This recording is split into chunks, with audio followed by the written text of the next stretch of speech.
Lettre ouverte à Lionel Carman et à la direction de la protection de la jeunesse. Bonjour, je m'appelle Isabelle Landry. J'ai été un enfant placé, un enfant blessé, une enfant qu'on a déracinée au nom du bien. Puis, j'ai grandi et j'ai voulu comprendre, réparer, protéger. Alors, je suis devenue une intervenante pour la DPJ. Pendant plus de 16 longues années, j'ai cru que je pouvais faire une différence. À peu près jusqu'en 2015. J'ai travaillé dans presque tous les services.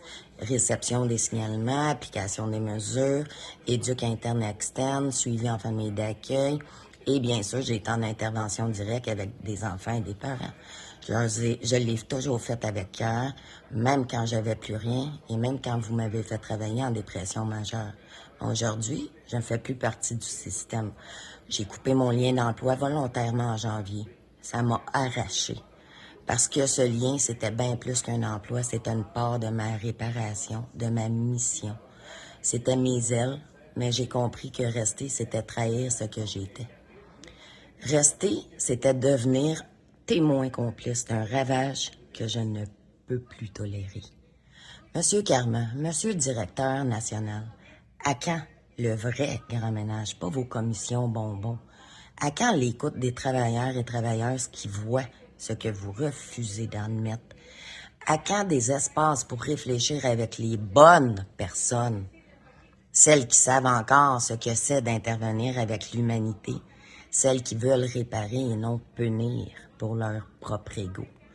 Vous êtes en train de vider le réseau de ses meilleures forces, celles qui tiennent encore debout, malgré les blessures, malgré les silences, malgré les injonctions absurdes, celles qui comprennent les parents parce que qu'elles savent que la souffrance ne se règle pas par des placements à la chaîne, celles qui pourraient encore vous aider à reconstruire ce qui s'écroule.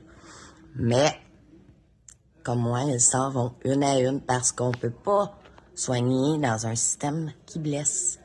Parce qu'on ne peut pas protéger des enfants dans une machine qui broie leurs parents. Parce qu'on ne peut pas rester debout dans une institution qui vous demande de fermer les yeux. Alors, je vais vous le dire franchement ce matin. Si vous continuez à ignorer ceux et celles qui veulent faire bien, vous ne garderez que les pommes pourrites. Et ce sont elles qui resteront seules juges du sort des familles. Ce sont elles qui signeront les rapports. Ce sont elles qui nourriront la prochaine génération de blessures transgénérationnelles. La résilience, là, c'est pas d'endurer l'inacceptable, monsieur. C'est d'avoir le courage de dire stop, même quand tout le monde continue. C'est de partir la tête haute pour mieux se battre de l'extérieur et dormir bien le soir. Je vous écris pas par vengeance. Je vous écris parce qu'il reste encore des enfants, des vrais. Hein? Puis ils méritent mieux que ça. Isabelle Landry, technicienne en travail social, éducatrice spécialisée formée à l'UDM en intervention précoce. Humaine, mère, debout.